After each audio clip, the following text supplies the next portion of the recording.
नमस्कार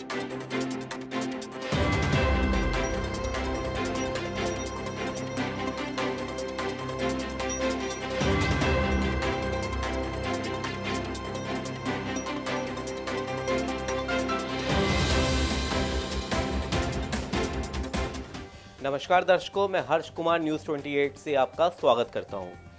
देश की आधी आबादी, जी हां, महिलाएं, लड़कियां अपनी रिस्पेक्ट को लेकर, अपने इज्जत को लेकर बहुत ही संकोची हैं। देश में ऐसे कई मामले हैं जो बलात्कार के मामले उठते हैं, उससे महिला वर्ग है वो हमेशा घबराया रहता है। घर के बाहर, ऑफिस के बाहर, ना जाने ऐसे कई निगाहें उनको डसती रहती हैं, उनको देखती रहती हैं और उनको ये फील कराती हैं कि वो सुरक्षित नहीं है। तो इसी मुद्दे के ऊपर अगर हम देखें तो देश में ऐसे कई केसेस आए हैं जिसके ऊपर पूरा देश एकजुट हुआ है। जब निर्भया कांड की हम बात करें तो पूरा देश एकजुट हो गया था। उस समय भी ये समझा जा रहा था कि एक ऐसा कानून बनेगा, एक ऐसी मानसिकता बनेगी कि देश में महिलाएं अपने आप को सुरक्षित महसूस करना शुरू करेंगी। लेकिन पिछले दिनों जिस तरीके से हाथरस का जब कांड आया तो उससे एक बार और पूरा देश झंझोर गया। महिलाओं को, युवतियों को ये लगने लगा कि वो अभी भी सुरक्षित नहीं है। इसी अहम मुद्दे के ऊपर कि हाथरस जैसे जो कांड होते हैं, निर्भया जो कांड होते हैं, ये कब रुकेंगे? कब हम जब टीवी चैनल खोलेंगे तो हमें बलात्कार जैसी खबरें नहीं देखने को मिलेंगी? जब हम पत्रिका उठाएंगे, समाचार पत्र उठाएंगे, तब हमारे उसके अंदर भी हमें ये बलात्कार जो केसेस होते हैं वो नहीं दिखेंगे। ऐसा दिन कब आएगा?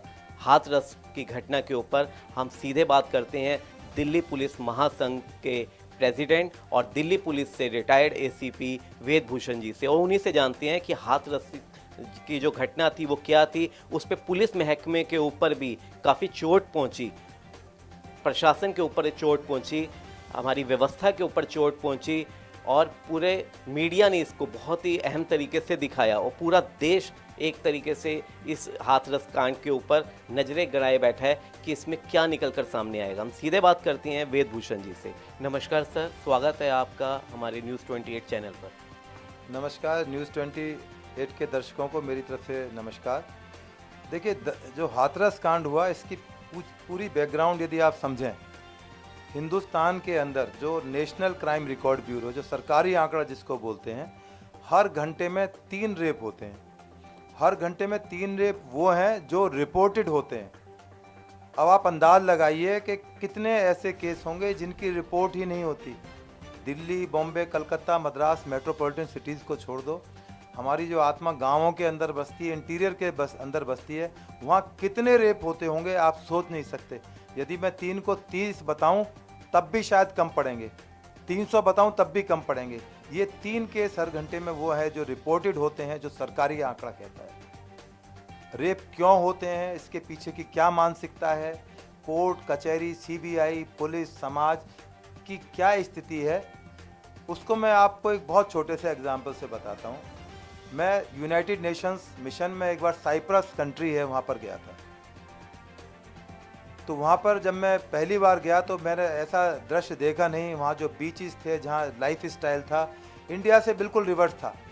हम लोग उनको बड़े क्रिटिसाइज़ करते हैं कि यूरोपियन गर्ल्स शॉर्ट पहनती हैं, सिगरेट पीती हैं, शराब पीती हैं, डांस करती हैं।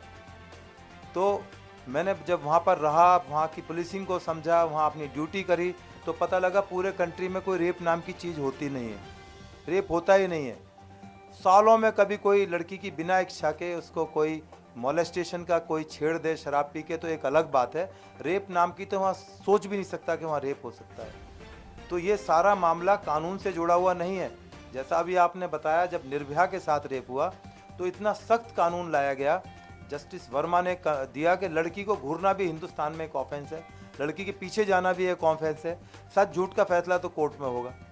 तो जो रेप की जो विचारधारा है वो इस तरह से है कि लोगों के दिमाग में एक अजीब तरह की पिक्चर हिंदुस्तान में जाती है कि रेप हो गया।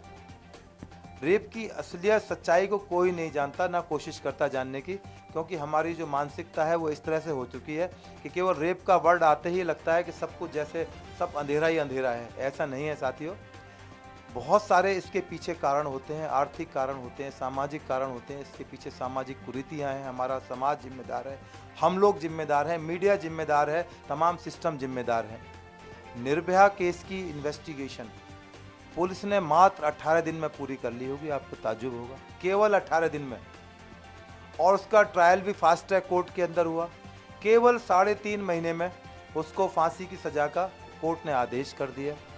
तो कायदे में तो 3.5 महीने ना लेके 4 महीने बाद वो फांसी पे हो जाने चाहिए थे, पर उनको फांसी तक पहुंचते पहुंचते 8 साल लग गए। इतना सख्त कानून होते हुए सब कुछ कानून में बदलाव लाया गया। तो क्या कानून कम थे? कानून बिल्कुल ठीक है अपनी जगह पर। सिस्टम में, जुडिशल सिस्टम में या कहीं भी समाज के अंदर कमी है, उसको ठीक करने की ज़रूरत है।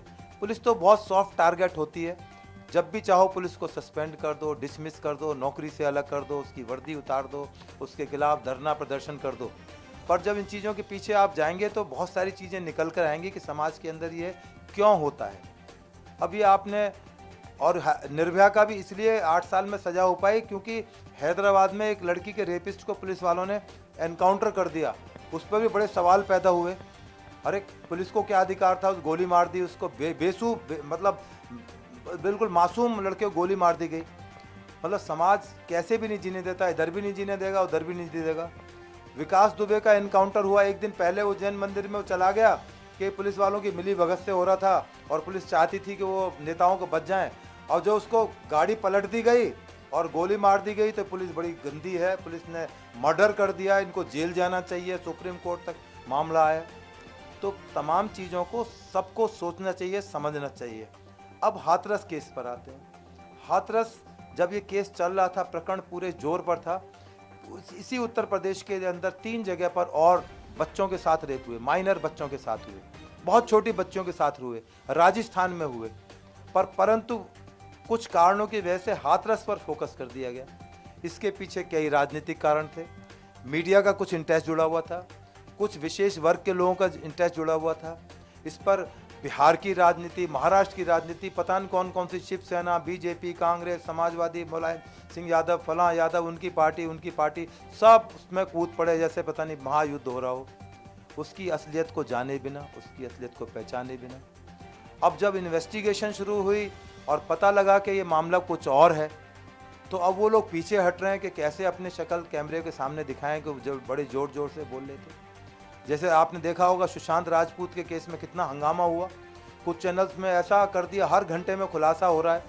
इतने खुलासे तो सीबीआई ने पूरे ज़िंदगी में अपने नहीं करे होंगे अपनी लाइफ में। जो एक, मैं नाम नहीं लेना चाहता किसी चैनल का, वो हर घंटे में खुलासा कर रहे थे, जबकि मामला जीरो, सुशांत राजपूत का मामला जीरो निकला। इसी तरह हाथरस केस के अंदर अब जैसे जैसे इन्वेस्टिगेशन हो रही है, पता लग रही है, नई नई चीज़ें आ रही हैं, तो ये पता लग रहा है कि तो मामला ही उल्टा है।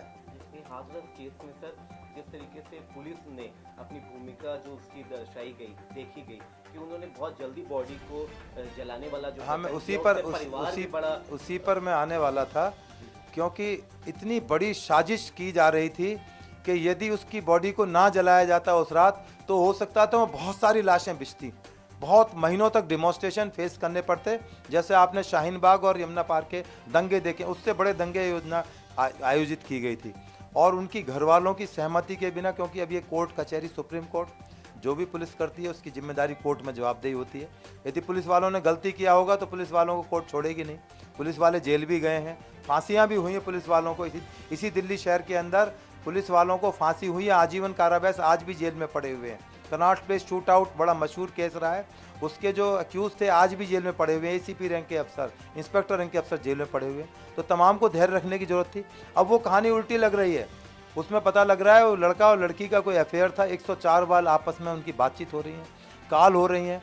अब उनको कहा जा रहा है कि अपनी ब्रेन मैपिंग कराइए, नार्को टेस्ट कराया जाएगा, सच झूठ का लाई डिटेक्टर टेस्ट कराया जाएगा। और तमाम लोग पीछे हट रहे हैं कि उनको पता है कि टेस्ट होने के बाद में साइंटिफिक चीज़ है, सच्चाई सामने निकल कर आएगी, क्योंकि सच्चाई पे पर्दा डालना चाहते हैं। जबकि ये मामला ना वो मर्डर था, ना वो किसी तरह का रेप था, ना रेप की पुष्टि हुई। जितने भी शुरू में बयान आए, क्योंकि पब्लिक डोमेन में नहीं थे, तो पब्लिक को लगा कि पुलिस रफा दफा कर रही है। पुलिस वालों के ऊपर गाज भी गिराई गई, उनको सस्पेंड कर दिया गया, और कुछ को तो बिना बात ही सस्पेंड कर दिया गया। तो ये जो हाथरस सेप है, आज उसकी इलाहाबाद हाई कोर्ट के अंदर सुनवाई चल रही है, सुप्रीम कोर्ट में उसकी तारीखें लग रही हैं। यूपी गवर्नमेंट अपना एफिडेविट दे चुकी है, डिटेल्ड एफिडेविट दे रखी है।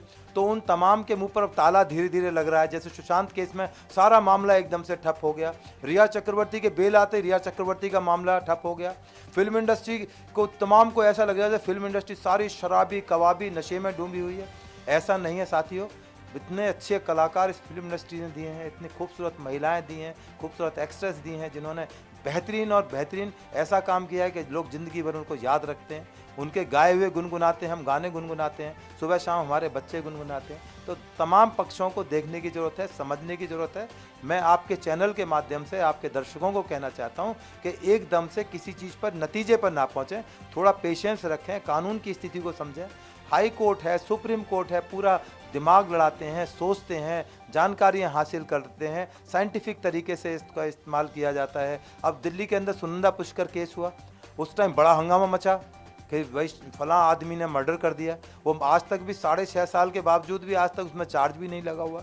पटियाला हाउस कोर्ट में वो फाइल पता नहीं कहाँ पड़ी होगी, 6.5 साल में चार्ज भी नहीं लगा। इन्वेस्टिगेशन ट्रायल तो बहुत दूर की बात है। तो इसलिए तमाम चीज़ों पर जो हमारी एक आदत बन चुकी है एकदम रिएक्ट करना कि हाँ ये गलत हो गया, नहीं, सोचो समझो और पहले तमाम चीज़ों को समझने की ज़रूरत है। तो हाथरस कांड को लेकर इतनी जल्दबाजी ना करें, हो सकता है ये पिक्चर आने वाले टाइम में रिवर्स हो जाए, लोगों को बड़ा शर्मिंदगी उठानी पड़े, बहुत चैनल्स को शर्मिंदगी उठानी पड़े कि वो क्या क्या बकवास कर गए और निकल कर क्या आ रहा है। क्योंकि आपका चैनल एक बहुत अच्छा चैनल है, सीजन चैनल है, इसलिए वो बातें दिखाएं जो सच्चाई के नज़दीक हों।